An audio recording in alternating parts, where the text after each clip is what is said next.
High.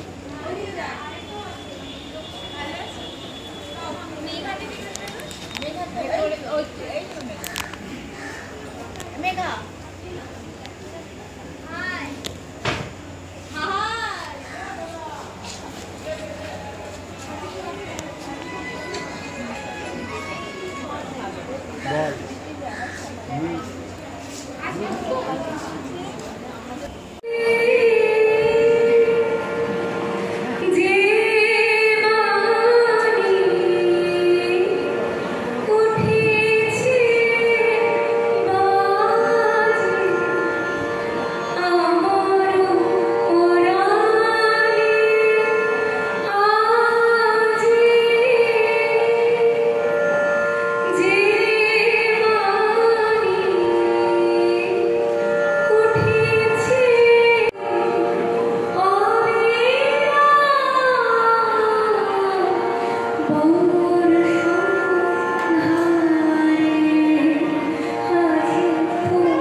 আমারই চেতনার রঙে পান্না হলো সবুজ, জমি উঠল রাঙা হয়ে, আমি চোখ মেললুম আকাশে, জ্বলে উঠল আলো কমে পশ্চিমে, গোলাপের দিকে চেয়ে বললুম সুন্দর সুন্দর হলো।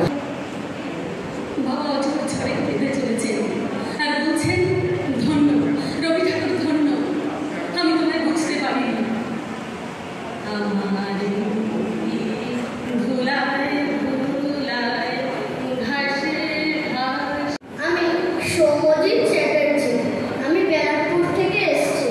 এখানে এসে খুব ভালো লাগছে, এর জন্য ধন্যবাদ জানাই জিতেন আঙ্কেল, প্রীতম আঙ্কেল আর নূপুর আন্টি এবং প্রিয়াঙ্কা আন্টি।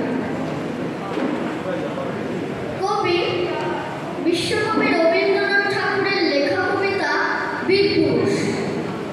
মনে করো যেন বিদেশ ঘুরে মাকে নিয়ে যাচ্ছি অনেক দূরে, তুমি যাচ্ছ পালকিতে মা চড়ে, দরজা দুটো একটুকু ফাঁক করে, আমি যাচ্ছি ঠাকুরের আমি।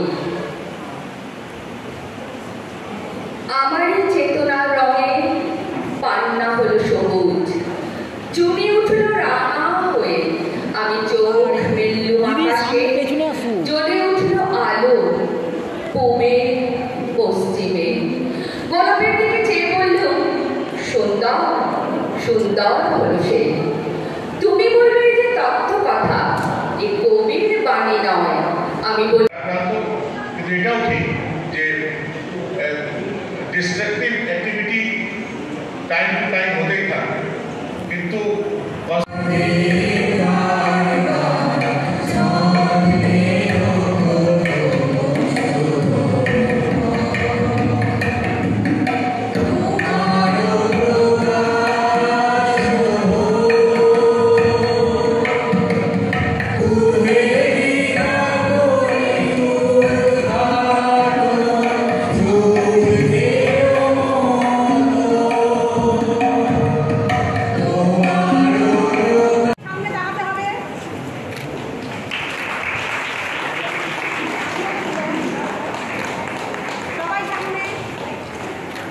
এদিকে সবাই ক্যামেরার দিকে।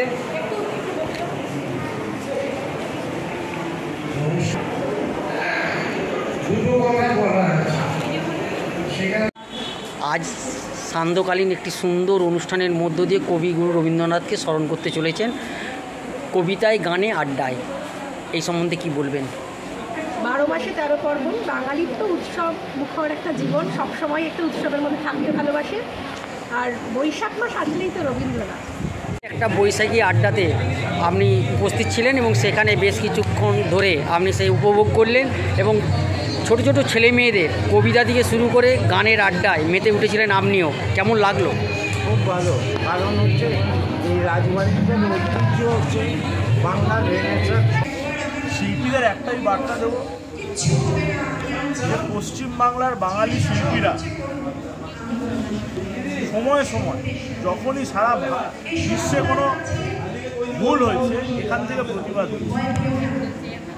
সারা বিশ্ব জুড়ে যে ভুল ভ্রান্তি ছড়িয়ে পড়ছে, আমাদের বাংলার যারা শিল্পী আছে প্রতিবাদটা আরও সোচ্চার হোক, আরও জোরালো। নামটা প্রীতম সরকার, কালচারাল ফোরামের সম্পাদক।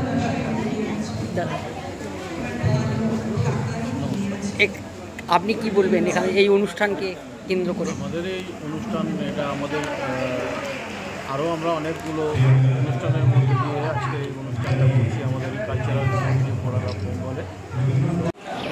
দাদা, বৈশাখ মাস মানেই রবীন্দ্রনাথ, আর রবীন্দ্রনাথকে নিয়েই সারা দেশ মেতে ওঠে।